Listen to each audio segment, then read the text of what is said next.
it really was an evolutionary process, and it did begin before I came to work. I came to work in June of 1976. In 1972, the police jury actually voted in a very contentious discussion and vote to go to the unit system of government, which basically was defined under state law as being road work, public works work, those kind of things were not to be done on a ward system anymore, where you were running in, where each ward would stand on its own. And you were to have an administrator or a central figure over purchasing and personnel policies and those kind of things. Prior to that time, each ward had its own road crews. Those crews basically were hired by the police jurors that served that ward, who were elected from that ward. They didn't have individual districts. They were elected for ward. If you had Ward 4, I think at the time maybe had four or five members of the jury, you could have 20 people running for those 5 slots. And the way that they ultimately were elected were the guys with the top 5 guys were elected, and they became the police jurors for that area. They handled purchasing, they handled personnel issues and all that. So in 1972, they passed a resolution to change to the unit form of government effective in 1973. Rodney Vincent, who at that time had been not only the parish engineer for many years, I think he came to work in 1948. He also was the parish secretary at that time. Well, they made him the parish administrator, and they hired one of the gals that was working as one of the secretaries was made parish secretary, and then they hired LaRoy Alston to become the parish treasurer. The parish secretary at the time was Genevieve Smythe. That process kind of rocked along, and as you can imagine, a major change like that did take, I think for the most part, even the next decade, most of which I was a part of, we felt some of the repercussions from that. When I came to work 1 week after the swearing in of the police jury that was elected for the first time ever from single member districts. The U.S. Department of Justice had changed the way elected officials at the local level had to be elected. You couldn't do it at large by ward anymore, so people had to run for specific defined districts. And so 1976, in June of that year when they were sworn in, it was the first time. There were 2 women on the jury, actually 3 women on the jury at the time that were elected. There were 3 African Americans. It was the first time they had served. So it was a unique time, and I came to work about 1 week after they were sworn in. That single member district thing really probably did more to have them grow away from the ward system than anything else. But we had centralized personnel, we had centralized purchasing, and that was the aim of the unit system. We still had ward borns. But the people working at those borns were hired through a central personnel system. They were not hired by the police jurors themselves. That worked its way up to the mid-'80s, and I know that's one of the other things that we were going to talk about is the tax structure and the way that changed.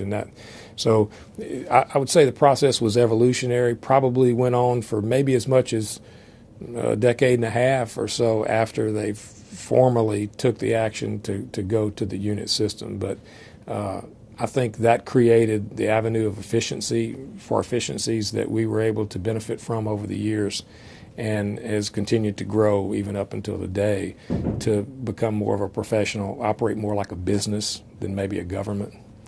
I guess the primary negatives were the fact that in many cases public dollars were being used for private gain. The most obvious way was, I would say, very few driveways went unshelled if they needed shell. Sometimes they would take the driveway all the way up into the carport, if necessary. So there were public dollars were being used in ways that really were illegal. There was an instance that I think was pretty well documented, where one of the members of the police jury from the 1950s actually had some jail time. He had what I had understood to be the case is he had actually formed a crew, a work crew within his area of a ward. The members of the crew of which were all residents of a local cemetery. They were not even alive, and he had had a deal with, I think, a local grocer to cash the checks for him. He would have these checks printed and for the workers, and he would cash the checks, and they would share the proceeds of that. I think he spent some prison time for that. So without a central purchasing, central personnel, central payroll, without that system, it was ripe for those kinds of illegal activities. And so there became no check and balance to anything that was done. You might have a ward, and some of this was more taxation than it was the form of government, but the form of government fed this problem. You had very unequal levels of service. If you were in a ward that had industry, had a good tax base, the chances are your roads were going to be done in a much better fashion, maintenance-wise, than if you were in a ward that had very little assessment. To some extent, that still exists today in some areas. Water, fire protection, some of those kind of things, because those are done on a ward basis, but or within a ward. Sometimes you might have several fire districts within a ward, but still it's the same purpose. The same point is that they don't have the tax base that some of the wealthier wards have due to a lot of retail or industry. Then you get into that kind of unequal benefit. It's always been my position that regardless of where you lived in Calcasieu Parish, and this I think holds true for the school system as well, and they still are on that old system when it comes to capital work for schools. If you have a child going to school in Calcasieu Parish, regardless of where he lives, he should have access to the same kind of capital improvements, school facilities, and whatever as any other child, and that's not true. Well, that was very much the case back in the old ward system days when it came to public works, roads, drainage, those kinds of things. Those were the negatives. On the positive side, you can just flip those over. The efficiencies gained from being able to have central purchasing. First of all, you get volume. You take bids on things. You buy according to state law. And by buying in larger volumes, you get better prices. By doing road improvements under contract, the larger the larger the job, the better unit price you're going to get on what goes into that, the soil cement, the asphalt, those kinds of things.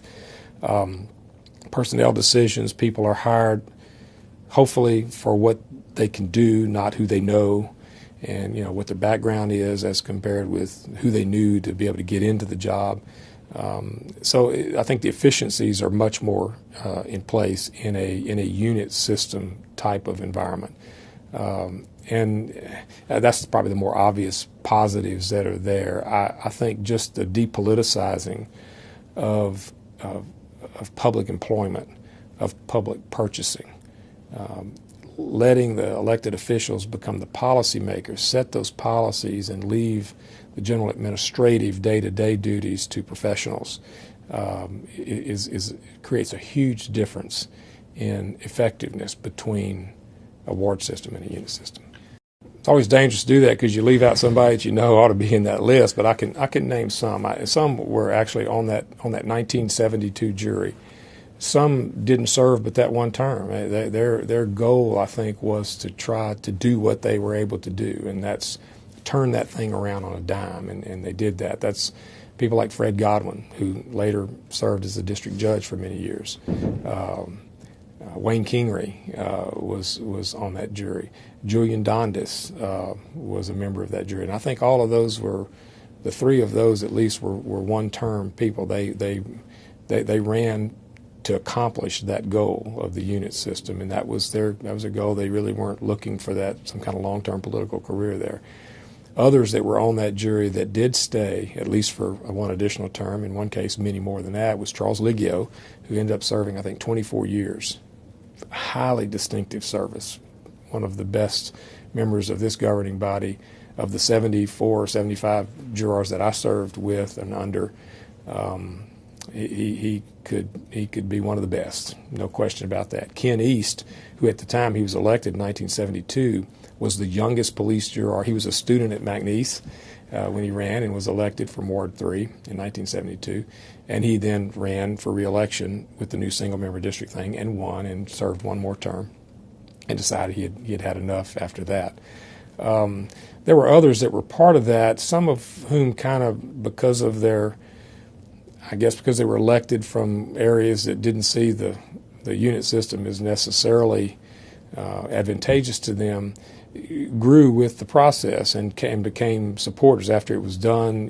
Maybe their initial reaction was against it because their constituents maybe felt that they should be, but learned the positives of the system and how to work within the new system and realized it was a good thing. Neg Begless was an example of that from Ward 4. That 72 group was really life-changing in terms of the way that parish government continued after that. Juries since then, there have, it's been, I don't think there's ever been an effort to try to change it back. It would have been violating state law to do that, although there are some parishes in the state that maybe got to the unit system on a name-only basis and still continue to operate under the old system.